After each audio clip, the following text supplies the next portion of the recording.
ఓం అస్మద్గురుభ్యో నమః. లక్ష్మీనాథసమారంభం నాథమనమధ్యమాం అస్మదాచార్యపర్యంతం వందే గురుపరంపరం. వసుదేవసుతం దేవం కంసచానూరమర్దనం దేవకీ పరమానందం కృష్ణం వందే జగద్గురుం. ప్రియ భగవద్బంధులారా, ఈరోజు మన ముకుందమాలలోని 2వ శ్లోకం శ్రీవల్లభేతి వరదేతి దయాపరేతి భక్తప్రియేతి భవలంటన కోవిదేతి నాథేతి నాగసైనే నిజగన్నివాసేతి ఆలాపనం ప్రతిపదం కురుమే ముకుంద.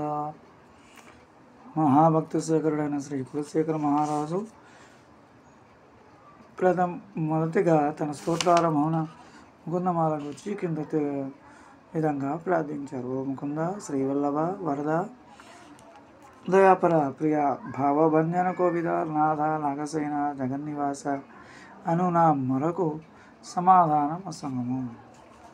సుశార్థం ఏంటంటే, ముకుందుడే నేను మాట్లాడు ప్రతి పాటలోనూ నీ నామం పలుకున్నట్లు అనుగ్రహము. శ్రీవల్లభ, వరద, దయాపర, భక్తప్రియ, భవలుండన కోవిద, నాథసేనని నేను సతతం నీ నామమును ఆలపించున్నట్లు చేయము. ముక్తికి ముఖ్య సాధనం నామం.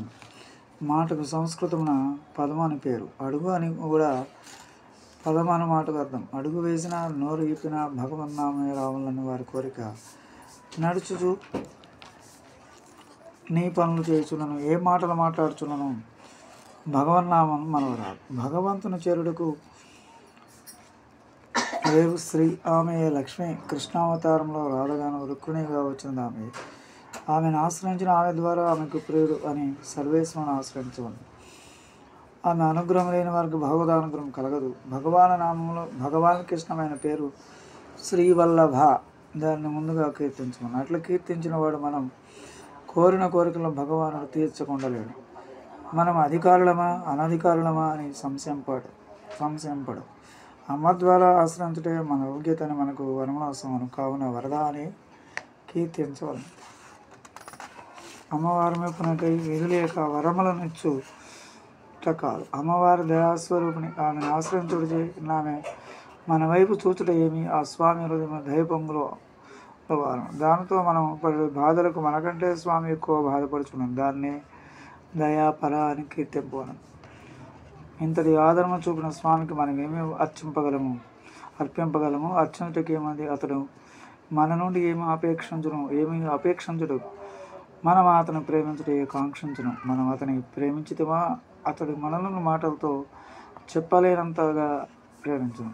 భక్తాస్తే అతీవ మే ప్రియా, ఏ మద్భక్త సమే ప్రియా అని సత్యమమ ప్రియ అని చెప్పినట్లు మనమేయూ చేయనక్కర్లేకే ప్రేమించువాడని భక్త ప్రియాన్ని కీర్తించం. మనం భగవంతుని ప్రేమించినందువలన భగవంతునికి ఎట్లు ఏ ప్రయోజనం లేదో అట్లే భగవంతుడు మనల్ని ప్రేమించినను మనకేమి చేయడను అనుకొనకూడదు.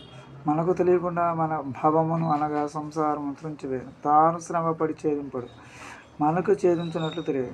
మన ప్రయత్నం అక్కర్లేదు, తన ప్రయత్నం అక్కర్లేదు. దానంతటికి అదే జారిపోనట్లు చేయవు.